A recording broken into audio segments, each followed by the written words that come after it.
আজকের এই দারুণ এক্সপ্লেনারে আপনাদের সবাইকে স্বাগতম। আচ্ছা, একবার ভাবুন তো, আধুনিক যুগের অন্ধ কর্পোরেট লোভ আর শত শত বছরের পুরনো এক অতিপ্রাকৃত ভয়াবহতা যদি মুখোমুখি এসে দাঁড়ায়, তাহলে কি হবে?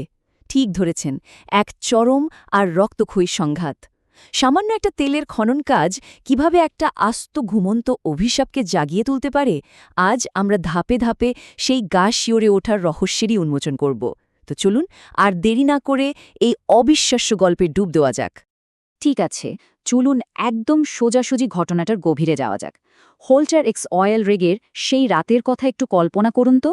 চারদিকে ঘুটঘুটে অন্ধকার, আর তার মাঝেই খনন কর্মীদের জীবনে নেমে আসে এমন এক চরম আতঙ্ক যা তারা দুঃস্বপ্নেও ভাবেনি। 1, 2, 3, ইয়াহ, আমি মরতে মরতে বেঁচে গেছি, ওটা ফিরে আসছে, সেই নেকড়ে। এই আর্তনাদটি ছিল ওই রিগেরই একজন হতভাগ্য কর্মীর। তাদের সামনে এমন এক অপ্রতিরোধ্য আর ভয়ঙ্কর শক্তি এসে দাঁড়িয়েছিল, যার কাছে আধুনিক যুগের সবকিছুই এক নিমিষে ভেঙে পড়ে। আর জানেন, ভয় আর বিশৃঙ্খলায় ভরা ওই মুহূর্তটা তো ছিল কেবল এক ধ্বংসলীলার শুরু। পর্ব 1, ধ্বংসের শুরু। 200 পাউন্ড। একটু চিন্তা করে দেখুন, লুইজিয়ানার গভীর জঙ্গলে সাধারণত এমন বিশাল আকারের কোনো প্রাণী দেখাই যায় না।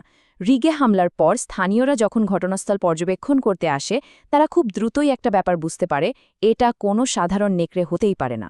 এটা এমন এক দানবীয় নেকড়ে যার ওজন অন্তত 200 পাউন্ড, মানে সাধারণ যে কোনো শিকারী প্রাণীর চেয়ে বহুগুণ বড়, অবিশ্বাস্য রকমের হিংস্র আর ভয়ঙ্কর। পর্ব 2, লোভী কর্পোরেশন, হোল্টার এক্স। এই পুরো বিপর্যয়ের পেছনের আসল কারণটা কি জানেন? সাইমন স্টার্ক নামের এক অহংকারী সিইও আর তার কর্পোরেশনের অন্ধ লোভ। এখানে দুটো ছবি একদম পরিষ্কার। একদিকে স্টার্কের অগ্রাধিকার, সে যে কোনো মূল্যে শুধু তেল আর সম্পদ চায়, আর তার জন্য সে বিশাল পরিমাণে C4 বিস্ফোরক ব্যবহার করতেও পিছপা হয় না। আর অন্যদিকে তার এই বেপরোয়া সিদ্ধান্তের ভয়াবহ পরিণতি, 9 জন নিরীহ কর্মীর মর্মান্তিক মৃত্যু, একটা গোটা আতঙ্কিত শহর, আর সবচেয়ে বড় কথা, একটি প্রাচীন এবং ঘুমন্ত বিপদকে চিরতরে জাগিয়ে তোলা। একবার যদি আমি তেলের জন্য খনন শুরু করি, তবে আমি যে কোনো কিছু করার অনুমতি রাখি। এই একটা কথাই স্টার্কের চরম অহংকারী মানসিকতা চমৎকারভাবে তুলে ধরে, তাই না? সে আসলে নিজেকে আইনের ঊর্ধ্বে মনে করে। তার ধারণা, টাকার জোর থাকলে যে কোনো পবিত্র স্থান অনায়াসে ধ্বংস করে দেয়া যায়। তার এই জেদ এবং খননকাজ চালিয়ে যাওয়ার অন্ধ সিদ্ধান্তই মূলত এই নৃশংস গণহত্যার পথ প্রশস্ত করে দেয়। পর্ব 3, নেকড়ে নাকি প্রাচীন আত্মা? চলুন একটু ইতিহাসের পাতা উল্টে দেখা যাক। ঘটনা কিন্তু আজকের নয়, আজ থেকে ঠিক 300 বছর আগে আটাকাপা উপজাতির এক মহান যোদ্ধা সুনামাক তার কলোনি সুরক্ষার জন্য এক ভয়ানক সিদ্ধান্ত নিয়েছিলেন। তিনি নিজের মানবসত্তাকে বিসর্জন দিয়ে এক দানবীয় আত্মার সাথে চিরস্থায়ী সন্ধি করেন। আর ঠিক 24 ঘণ্টা আগে কি হল? স্টার্কের কোম্পানি যখন সে পবিত্র মাটিতে ড্রিলিং মেশিন চালালো আর C4 দিয়ে বিস্ফোরণ ঘটালো, তখন ওই ঘুমন্ত অমর আত্মা, মানে কাচিনাভি, আবার জেগে উঠল। এই আত্মাটি ঠিক কতটা ভয়ঙ্কর, তার বৈশিষ্ট্যগুলো দেখলেই আপনি শিউরে উঠবেন। প্রথমত, কাচিনাধির শ্বাস নেয় না, তাই তাকে জলে ডুবিয়ে বা বিষাক্ত গ্যাসে মারা একেবারেই অসম্ভব। তার জলেরও প্রয়োজন হয় না, ফলে তার স্ট্যামিনা ফুরোয় না, সে কখনো ক্লান্ত হয় না। সে রীতিমতো হাওয়া আর বৃষ্টি নিয়ন্ত্রণ করে চারপাশের পরিবেশকে নিজের সুবিধার জন্য বদলে ফেলতে পারে। আর সবচেয়ে মারাত্মক বিষয়টা কি জানেন? সাধারণ বুলেট তার চামড়াও ভেদ করতে পারে না। স্টার্কের ভাড়া করা ওই অত্যাধুনিক অস্ত্রধারী শিকারীরা এর সামনে একেবারেই তুচ্ছ। তাহলে এখন স্বাভাবিকভাবেই সবচেয়ে বড় প্রশ্নটা আমাদের সামনে এসে দাঁড়ায়, এই 200 পাউন্ডের অমর জন্তুকে থামানো কি আদৌ সম্ভব? সাধারণ মানুষ, যাদের কাছে শুধু আধুনিক বন্দুক আর বুলেট আছে, তারা কিভাবে এমন এক 300 বছরের পুরনো জাদুকরী অজেয় দানবকে থামানোর আশা করতে পারে? সবচেয়ে গুরুত্বপূর্ণ বিষয়টা হলো, এই দানবকে আবার শান্ত করার একটাই মাত্র উপায় আছে, এক প্রাচীন এবং অত্যন্ত কঠিন আচার। এর ধাপগুলো শুনলে গা ছমছম করে উঠবে। প্রথমত, একজন সত্যিকারের নেটিভ আমেরিকান যোদ্ধাকে খুঁজে বের করতে হবে।